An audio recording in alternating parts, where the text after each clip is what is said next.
विनंती करते आपण बोलावं।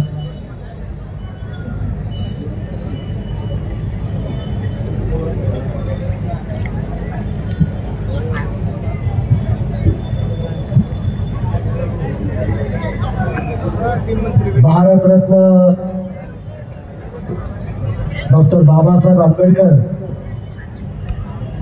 यांच्या पूर्णकर्ती पुतळा अनावरण सोहळ्यास उपस्थित पूजनीय भंते डॉक्टर उपमुक्त महाथेरो राष्ट्रीय अध्यक्ष अखिल भारतीय भिक्खू महासंघ भंते पयानंद थेरो भंते नागसेनजी बोधी थेरो मंचावरील सर्व भिक्खू संघ या सर्वांना मी सर्वप्रथम वंदन करतो आणि कार्यक्रमाला उपस्थित महाराष्ट्राचे सहकार मंत्री आदरणीय बाबासाहेबजी पाटील साहेब, रिपब्लिकन पार्टी ऑफ इंडियाचे राष्ट्रीय अध्यक्ष आदरणीय प्राध्यापक जोगेंद्रजी कवाडे साहेब,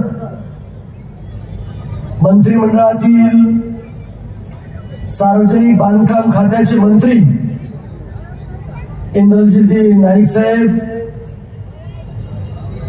खासदार आणि लोहा कंधारचे विद्यमान आमदार प्रताप पाटील चिखलीकर साहेब, ज्यांचा अभ्यासपूर्ण आपण या ठिकाणी भाषण ऐकला, ते आमदार अमोलजी मिटकरी साहेब, राज इन्फ्राचे एमडी राम उदयसिंग निंबाळकरजी, बाळासाहेब सोळसकरजी, आपल्या भागाचे नेते, भारतीय जनता पार्टीचे नेते आदरणीय गोविंदअण्णा केंद्रे साहेब, ज्यांनी या भागाचं 35 वर्ष नगराध्यक्षपद ज्यांनी भूषवलं, ते भारतीय जनता पार्टीचे नेते राजेश्वररावजी निटोरे साहेब, राहुलजी केंद्रे साहेब, व्यंकटजी बेदरे साहेब, रामचंद्रजी तिरोके साहेब, राष्ट्रवादी काँग्रेस पक्षाचे तालुकाचे अध्यक्ष बालाजी भोसले साहेब, भारतीय जनता पार्टीचे अध्यक्ष बेंबडे साहेब, शहराध्यक्ष सय्यद जानिमियाजी, कार्याध्यक्ष अमोल अनकेलेजी,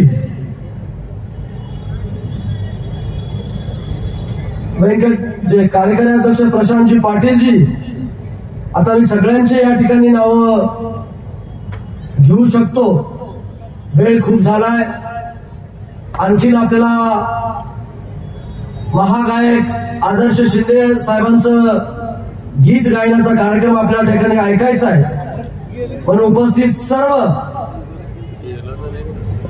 लातूर जिल्ह्यातून आलेले महायुतीचे सर्व पदाधिकारी, सर्व बौद्ध उपासक उपासिका, बंधू भगिनीनो, पत्रकार बांधवांनो, सर्वप्रथम मी परमपूज्य बोधिसत्व डॉक्टर बाबासाहेब आंबेडकर यांच्या पूर्णाकृती पुतळा अनावरण सोहळ्यास ज्या मान्यवर नेत्यांनी या ठिकाणी उपस्थिती लावली, त्याबद्दल मी त्यांचं मनपूर्वक स्वागत आणि आभार सुद्धा या ठिकाणी व्यक्त करतो। मित्रांनो, आजचा दिवस हा केवळ एक समारंभ नाही, हा दिवस आहे अभिमानाचा, आपल्या सर्वांच्या भावनांचा ठाव घेत इतिहास घडवणारा, आपल्या मातीत, आपल्या उदगीरच्या भूमीत भारताचे रत्न, संविधानाचे शिल्पकार, कोट्यवधीच्या हृदयात देव समान स्थान मिळवलेले परमपूज्य भारतरत्न डॉक्टर बाबासाहेब आंबेडकरांचा पूर्णकर्ती पुतळ्याच्या अनावरणाचा आज मान्यवर नेत्यांच्या उपस्थितीमध्ये हा क्षण म्हणजे आपल्या आत्मसन्मानाचा उत्सव, आपल्या समतेच्या सपनांचा विजय। आज माझ्या सर्व मतदारसंघातील माझ्या बांधवांना, भगिनींना या ठिकाणी मी सांगू इच्छितो, सलग 3 वेळेस या जनतेची सेवा करण्याची संधी या ठिकाणी मला दिली। मी आपला सदैव या ठिकाणी ऋणी आहे आणि म्हणून आज बाबासाहेबांच्या पुतळ्याचा तर लोकार्पण सोहळा झालाच, पण त्याबरोबरच उदगीर शहरामध्ये जे आपण भव्य दिव्य असं बौद्धविहार उभा केलं, त्या बौद्धविहारामध्ये तिथं सुशोभीकरण झालं पाहिजे, अनेक चांगल्या गोष्टी आपण त्या ठिकाणी केल्या पाहिजे, म्हणून त्याचं सुशोभीकरण करण्याकरता सुद्धा आपण त्या ठिकाणी निधी दिला। माझ्या उदगीर शहरातील आणि जनतेला एक चांगलं गार्डन निर्माण केलं पाहिजे, म्हणून त्या माध्यमातून सुद्धा आपण कोट्यवधी रुपयाचा निधी देऊन आपण ते गार्डन उभा करण्याचं काम सुद्धा आपण त्या ठिकाणी करतोय। आणि त्याचबरोबर तिसरं जे भूमिपूजन झालं ते गव्हाण टू चाकूरचा रस्ता।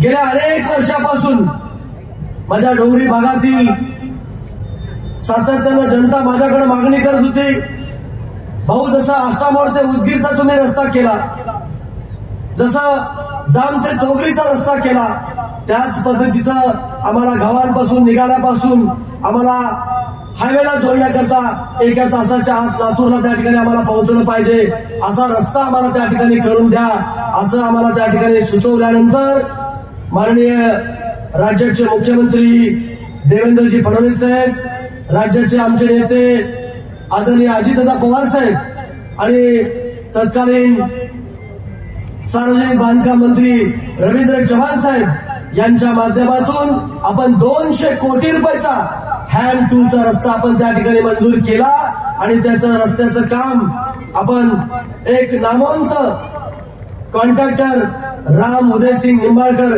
यांच्या माध्यमातून आपण त्या ठिकाणी करतोय।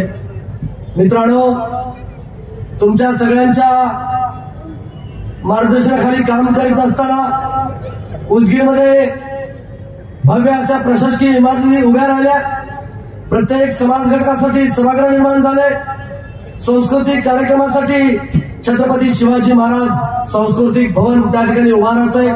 आपल्या आशीर्वादाने तमाम मानव जातीला शांतीचा संदेश देणारे तथागत गौतम बुद्ध यांचं प्रतीक असलेलं भव्य असं विश्वशांती बुद्धविहार त्या ठिकाणी साकार झालं आणि त्या बुद्धविहाराच्या लोकार्पणासाठी महामहिम राष्ट्रपती द्रौपदीजी मुर्मू मॅडम आणि महाराष्ट्राचे लाडके मुख्यमंत्री देवेंद्र फडणवीस साहेब, दुसरे उपमुख्यमंत्री एकनाथजी शिंदे साहेब आणि आमचे सर्वांचे नेते माननीय अजितदादा पवार साहेब सुद्धा त्या क्षणी उपस्थित राहिले। तो क्षण आमच्या हृदयात कायमचा कोरला गेला आहे। मित्रांनो, डॉक्टर बाबासाहेब आंबेडकर केवळ एक नाव नाही, तो एक विचार आहे, एक क्रांती आहे, एक क्षेत्र आहे। बाबासाहेब एकदा म्हणाले, स्वतःवर विश्वास ठेवा, शिक्षण घ्या, संघटित राहा आणि संघर्षाच्या वाटेवरच्या मार्गाने समाज उन्नत करा। या एका वाक्यातच त्यांनी कोट्यवधीच्या हृदयात स्वाभिमानाचं बी पेरलं। दलित, शोषित, पीडित, वंचितांना त्यांनी दिलं नवजीवन, दिला आत्मविश्वास आणि दिला एक अद्भुत शस्त्र, ते शस्त्र म्हणजे भारतीय संविधान। मित्रांनो, लोकसभेच्या निवडणुकीमध्ये विरोधकांकडून संविधानाबद्दल चुकीची दिशाभूल करणारं नेरेटिव्ह पसरवलं, त्यामुळे भारताचे पंतप्रधान नरेंद्रभाई मोदी यांना संख्याबळ हवं तितकं मिळालं नाही, पण त्यानंतर मात्र महाराष्ट्रातल्या आणि देशातील विविध ठिकाणच्या निवडणुकीत जनतेने ठाम उत्तर दिलं, बाबासाहेबांचं संविधान बदलण्याची ताकद या देशात कोणत्याही मायच्या लालात नाही, असं सांगत मुख्यमंत्री देवेंद्र फडणवीस साहेब, आमचे नेते माननीय अजितदादा पवार साहेब आणि दुसरे उपमुख्यमंत्री एकनाथ शिंदे साहेब यांना स्पष्ट बहुमत सरकार देऊन लोकांची सेवा करण्याची संधी त्या ठिकाणी दिली। हा जनतेचा आत्मसन्मान आहे, हा भारताचा आत्म्याचा जयघोष आहे। म्हणून आज देशाचे पंतप्रधान नरेंद्रभाई मोदी, महाराष्ट्राचे लोकप्रिय मुख्यमंत्री देवेंद्र फडणवीस साहेब आणि आमचे नेते माननीय अजितदादा पवार साहेब हे सर्वजण बाबासाहेबांच्या विचाराचा वारसा जपत आहेत. लंडनमधील बाबासाहेबांचं घर विकत घेऊन तमाम भारतीयांचा सन्मान त्या ठिकाणी वाढवला.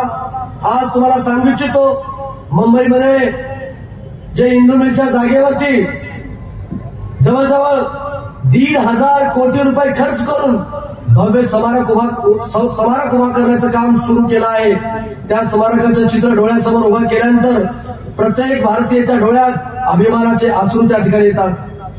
आपण ज्या भूमीत उभे आहोत ती भूमी छत्रपती शिवाजी महाराजांची भूमी आहे.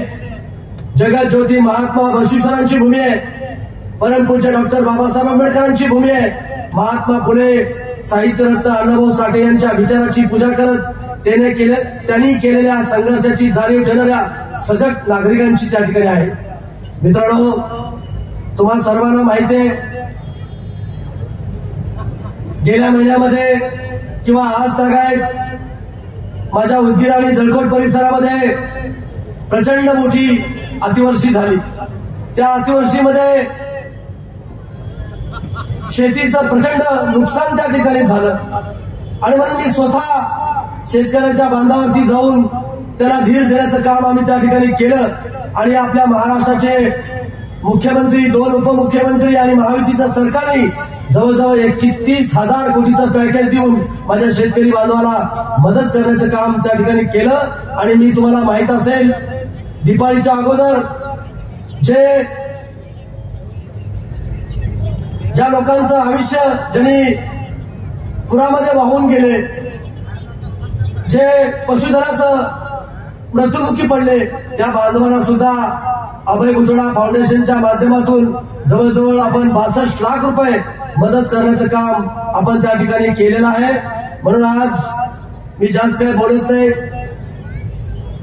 खरं तर दादा येणार होते, पण विदर्भामध्ये शेतकऱ्याचे आंदोलन खूप मोठं चिघळलेलं आहे आणि म्हणून शेतकऱ्याला मदत करावी त्या भावनेतून राज्याच्या मुख्यमंत्र्यांनी मुंबईमध्ये एक अति महत्वाची बैठक त्या ठिकाणी लावली आणि मग त्या बैठकीला मुख्यमंत्री, 2 उपमुख्यमंत्र्यांना त्या ठिकाणी जावं लागलं आणि म्हणून त्यांचे प्रतिनिधी म्हणून राज्याचे सहकार मंत्री, दुसरे मंत्री आणि त्यांचे PS त्या ठिकाणी पाठवले.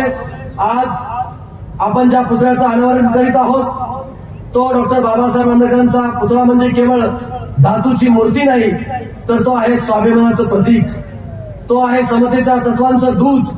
तो पुढच्या पिढ्यांना सांगेल की संघर्षातला प्रत्येक अश्रू एका नव्या इतिहासाला जन्म घडवतो आणि बाबासाहेबांनी पेटवलेली समतेची ज्योत कधीच विझणार नाही. ती ज्योत भारताचा आत्म्याचा प्रकाश आहे. चला, या ऐतिहासिक क्षणी आपण सर्वजण एकच प्रतिज्ञा घेऊया, संविधानाचं रक्षण करू, समतेचा विचार जपू आणि बाबासाहेबांचा वारसा पुढे नेऊ, एवढंच या प्रसंगी मी सांगतो.